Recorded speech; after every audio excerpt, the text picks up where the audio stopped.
talk to mine.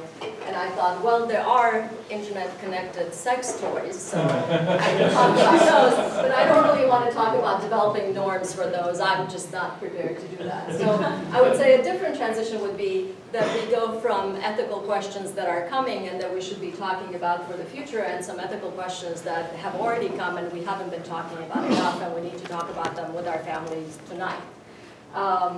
So I'm sure everybody in the room has heard the term Internet of Things, yes? I'm wondering how many of you have heard about Hello Barbie in particular? Show of hands. So fewer than had heard about some of the issues that you raised. So before I launch into the talk, that's me, that's where I work. I just want to make it clear that these are my own views, not views of the center, and since I am also an attorney who plays in the area of ethics, that nothing I'm going to say constitutes legal advice. So we used to think about the Internet of Things mostly as things that we have, that we wear, or that we buy, and by virtue of having bought them or wearing them, we've consented to all the implications that are raised by those. And increasingly that's not the case anymore. So I wanted to ask a series of questions, and seriously, I hope we get a lot of time to talk about these, because they are questions. So what happens when a privacy advocate visits a home that boasts a voice assistant, like Amazon Echo or Google Home? They didn't buy it, and in fact, I have, the kind of objects we used to talk about were things like fridges and cameras and hairbrushes and toasters and, by the way, tampons. Internet of Things tampons. But suddenly, I'm talking about, let's say, a friend of mine who's a chief information security officer who bought one of those to play with, played with it for a little while, unplugged it, and felt uncomfortable enough that he actually took it to his garage. He just really didn't want it even in the house, unplugged.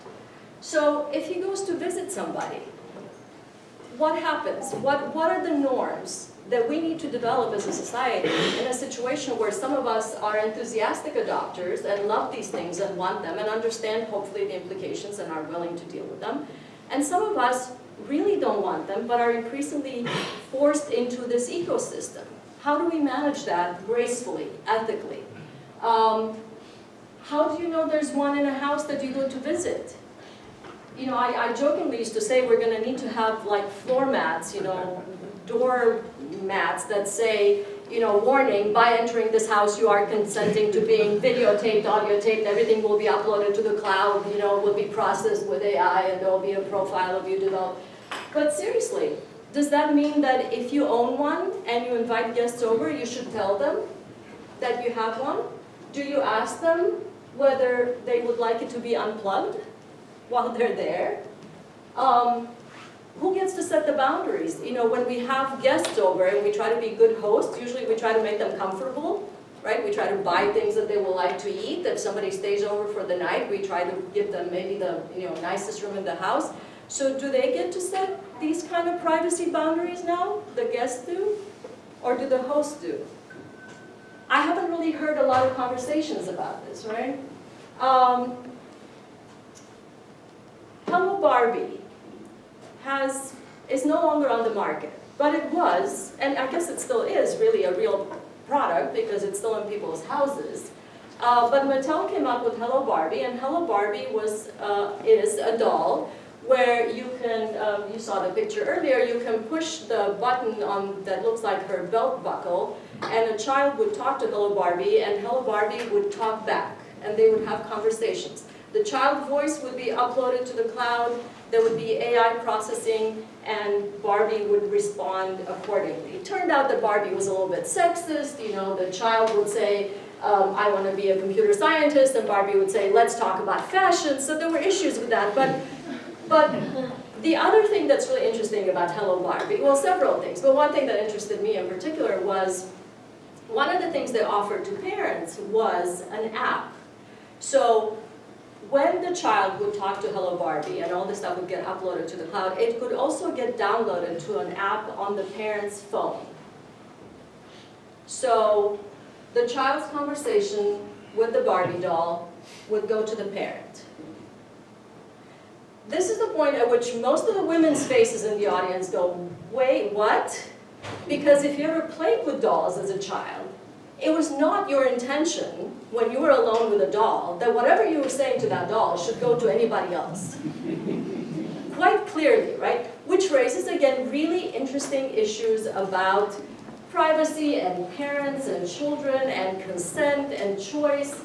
And even before we get to that, let's say you are a parent who thinks this is a terrible product, you would never buy it, but your kid goes on a play date, that child has a Hello Barbie, your child is pushing on the button and talking to that Hello Barbie, voice uploaded, voice kept in the cloud, etc., etc. So are we as parents now supposed to ask when our parents go on a play date? Does your child have an IoT, internet-connected toy?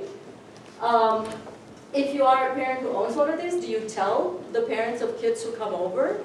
And by the way, if you do have a kid coming to visit, do you tell a kid? So maybe you've explained to your kid, or you think your kid doesn't need to know that whatever she's saying to the doll is going to go to your phone. But surely somebody needs to tell the visiting child, right, that her conversations or his conversations are going to go to somebody else's phone. Fascinating legal issues with this, because people were starting to ask, well, could you get everything that Hello Barbie recorded, let's say, in a divorce proceeding? Could you subpoena those records? Hello Barbie got pulled off the market. It didn't sell very well. It also cost about $75. But I think the questions stay with us because there are a lot of other internet-connected toys around right now, and increasingly more. Apparently, they do sell like hotcakes. People love them, the idea that they can talk to the kids. What happens when students attend a school that implements facial recognition technology?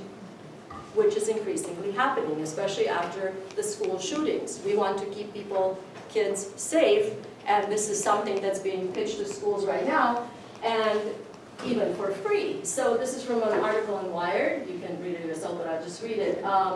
School can now get facial recognition tech for free, should they? For now, Real Networks, which is the company that offers this, doesn't require schools to adhere to any specific terms about how they use the technology. The brief approval process requires only that they prove to Real Networks that they are in fact a school. After that, the schools can implement the software on their own. There are no guidelines about how long the facial data gets stored, how it's used, or whether the people need to opt in to be tracked. Again, we were talking about consent issues, right? If you buy an Internet of Things connected device, you maybe have consented if you understand the implications, but kids have to go to school. And some of this stuff is being implemented with the best of intentions without a lot of input and conversations with parents, with kids, about what it means, about whether it works at all. And the article raises all of those issues. It's actually really interesting. And on a related note, Alexas, Amazon Echoes and various other voice assistants are being used in the classrooms increasingly by teachers. Again, I suspect that a lot of the parents have no idea unless the kid goes home and says, wow, we did this really cool thing with like a robot today or something. And at least one university deployed them in each dorm room, which I think is fascinating for the computer science students who I'm sure are going to try to hack it and do all kinds of interesting things with it, or at least the ones who are concerned about privacy. They've already unplugged it, they put it away, they're trying to figure out, but they do have to return it at the end of the school year, they have to keep it safe. They suddenly have this thing in their room that they didn't ask for, and it's considered to be a great benefit. What do notice and choice look like in this context? And are we normalizing surveillance even for kids from families who choose not to buy Internet of Things kind of stuff, right? If it's around them at school, in the classroom, when they enter the school, in their dorm rooms, are we teaching kids that this is just how things are? Do we still get to make the choices?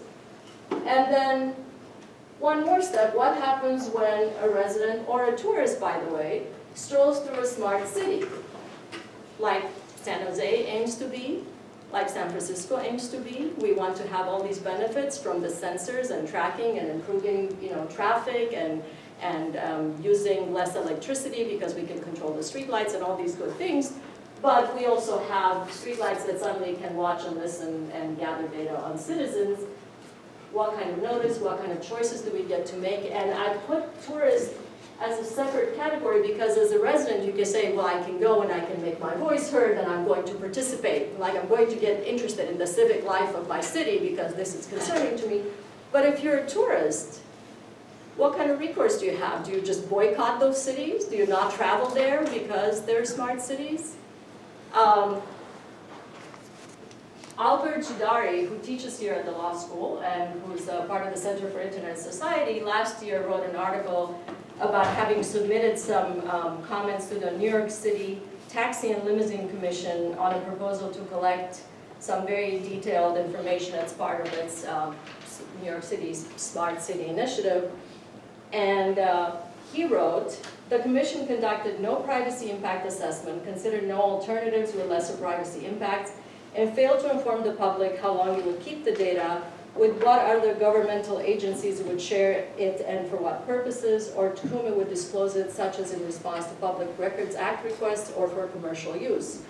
The commission has no privacy officer and no privacy policy to govern its conduct.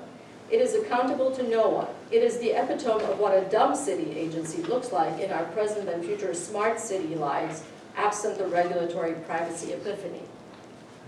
So I was thinking that in these four sort of categories that I just described, there's almost a spectrum, a continuum of lessening choice, right? You can choose not to visit people who have certain things in their homes. You would have to be, more involved to choose not to send your kid to certain play dates.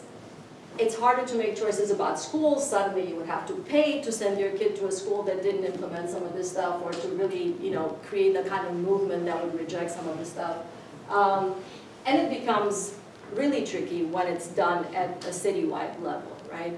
So if we think that autonomy and choice and consent are still important concepts, what do they look like in a world of this kind of pervasive development where we think we're just making choices for ourselves, but increasingly we're choosing for everybody around us?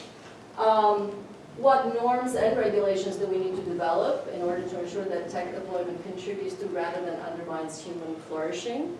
And I do believe that privacy is a value that really undergirds human flourishing, that it's really, really important to intimacy and creativity and democracy and many other important things that we care about. It's interesting, I think the whole concept of notice, I was asking, do we need to let people know when they come in? And a lot of people say, well, notice is kind of irrelevant or it's impossible to do. I get that it's imperfect, I still really want it. I said views are my own. I want notice, I want to be told, I want to know these things. I can adjust my own behavior and understanding of what I'm dealing with if I have notice. I'm not willing to give up on that even though it's imperfect. So I think it's interesting to think about what would that look like? Notice for homes or for friends or for playdates or for schools or work environments. What do we want to know so we have a sense of how much of ourselves to disclose under what circumstances? And then what I think we need, I'm sure we need, is a massive consumer/citizen education, followed by a lot of conversations among ourselves about what we think the norms should be in this new environment. And then one way to express choice and consent is by, going to public meetings, by contributing to the creation of new laws and regulations, and by having these kind of discussions in which we can decide, again, not just for ourselves, but what the sort of common norms and the common good would look like in this environment.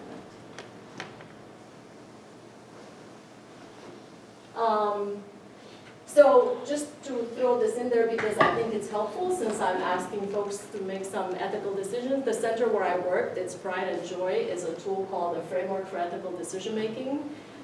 It's available on our website, and the idea is that it's there for people to use when they have to make really difficult decisions. And some of the things we talked about, I mean, I was sort of presenting them as negatives, but I get that there are trade-offs and that there are benefits and that there are sometimes competing goods that are really important that you want to balance. So when you have a really thorny decision to make, where it's not obvious what the right thing to do is, it offers a set of steps, and then 5 different ethical lenses. So I describe that to students as Instagram filters. When you look at a picture through different filters, you know, different aspects of it are highlighted, and at the end you have a different understanding of the picture overall. So those would be the sort of ethical schools of thought, so utilitarianism, rights, fairness and justice, common good and virtue.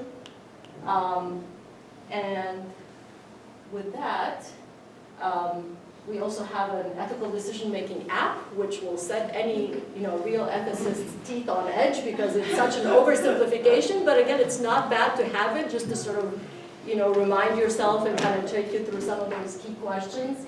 And I would love if you have interesting stories about IoT devices. I'm kind of a collector of those, and I think new devices continue to raise, you know, new questions. So if you have seen some that you think are interesting and you've been wondering about, please send them to me.